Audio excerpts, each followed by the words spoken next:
আসসালামু আলাইকুম everyone. So আজকে আমাদের হচ্ছে ডে 9 অ্যান্ড আলহামদুলিল্লাহ আমরা আজকে নবমতম দিন পর্যন্ত আসতে পেরেছি। আল্লাহ তাআলা সুস্থ রেখেছেন। তো আজকে আমরা যে জিনিসটা আলোচনা করব সেটা হচ্ছে এই যে সিএইচ, এই সিএইচ এর অর্থ হচ্ছে যে চ।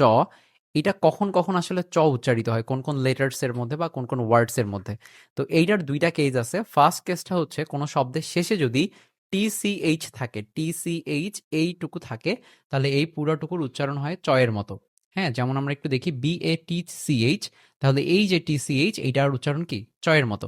একইভাবে MATCH, তাহলে এই যে TCH এটার উচ্চারণ চ এর মতো। ম্যাচ মানে কি ক্রীড়া, আর ব্যাচ মানে হচ্ছে ক্ষুদ্র দল। আচ্ছা, অনেকে একটা জিনিস ভুল করে, এটা হচ্ছে ক্রীড়া আর একটা হচ্ছে ক্রিয়া। এই ক্রিয়া মানে হইতেছে ভার্ব, ভার্ব মানে হচ্ছে আমাদের ক্রিয়া, আর ক্রীড়া মানে হচ্ছে খেলাধুলা করা। ঠিক আছে? আর স্ক্র্যাচ, এই যে SCRATCH, এইটা হচ্ছে চ এর মতো উচ্চারণ হবে, তাহলে এইটা হচ্ছে স্ক্র্যাচ। তাহলে এইটা হচ্ছে আমাদের ফার্স্ট কেস। কখন? যখন কোনো শব্দের শেষে TCH এই তিনটা ওয়ার্ডস, এই তিনটা লেটার্স একসাথে থাকবে, তার উচ্চারণ হবে হচ্ছে চ এর মতো। এরপরে আমরা দেখি কোনো যদি শব্দের মধ্যে প্রথমের দিকে একটা আর থাকে, তারপরে একটা ভাওয়েল থাকে এবং তারপরেই হইতেছে সিএইচ থাকে।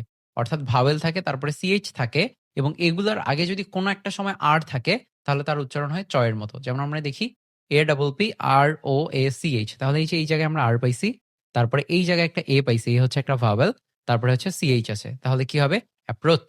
তাহলে সিএইচটা হবে চ এর মতো। অ্যাপ্রোচ, অ্যাপ্রোচ মানে অভিগমন করা, কাউকে অ্যাপ্রোচ করা। তারপরে হচ্ছে BRANCH, তাহলে এখানে একটা আর আছে, তারপরে কি আছে, এই যে এখানে একটা কি ভাবেল আছে, তারপরে একটা সিএইচ আছে, তাহলে এটার উচ্চারণ হবে চ এর মতো। তাহলে কি হবে ব্রাঞ্চ, ব্রাঞ্চ মানে হচ্ছে শাখা। তারপরে হচ্ছে CRUNCH, ক্রাঞ্চ, ক্রাঞ্চ, এই যে সি, এই যে আর আছে, তারপরে একটা ভাবেল আছে, তারপরে সিএইচ, তাহলে এটা হবে চ এর মতো। তাহলে হবে ক্রাঞ্চ, ক্রাঞ্চ মানে হচ্ছে কি গুড়ানো বা গুড়িয়ে দেয়া। ঠিক আছে এতটুকু। তাহলে আমরা আরেকবার একটু দেখি যে কোনো শব্দের শেষে যদি TCH থাকে, তার উচ্চারণ হয় আমাদের চ এর মতো। যেমন ব্যাচ, ম্যাচ এবং স্ক্র্যাচ। একইভাবে যদি কখনো কোনো একটা ওয়ার্ডের মধ্যে আর থাকে, তারপর একটা ভাওয়েল থাকে, এবং তারপরে হচ্ছে সিএইচ থাকে, তাহলে তার উচ্চারণ হয় চ এর মতো। যেমন অ্যাপ্রোচ, ব্রাঞ্চ এবং ক্রাঞ্চ।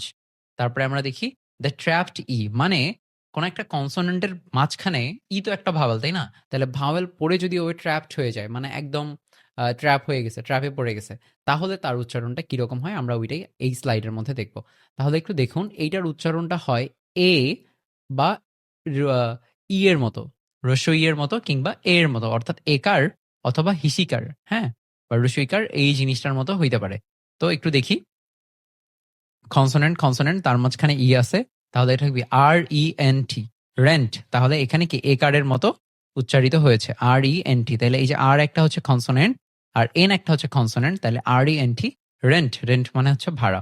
তারপরে COMET, কমিট, তাহলে এই যে মাঝখানে ই আছে, তার পূর্বে একটা কি কনসোনেন্ট, পরে একটা কনসোনেন্ট, তাহলে এটা কি রস্বই এর মতো উচ্চারিত হয়েছে এখানে কমিট, কমিট মানে ধূমকেতু। আর একটা হচ্ছে কমেন্ট, COMMENT, কমেন্ট মানে হচ্ছে মন্তব্য। তাহলে এই যে এখানে একটা এম কনসোনেন্ট আর একটা এন কনসোনেন্ট, মাঝখানে পড়ে গেছে আমাদের ই বেচারা, ও খাওয়া দাওয়া করে নেই, ভাত খায়নি ওই জন্য। সো ওই কারণে এখানে হয়ে গেছে কি এ কার্ডের মতো। হ্যাঁ, তাহলে আমরা আরেকটু দেখি যে কি বলছে আমাদের এই জায়গায়।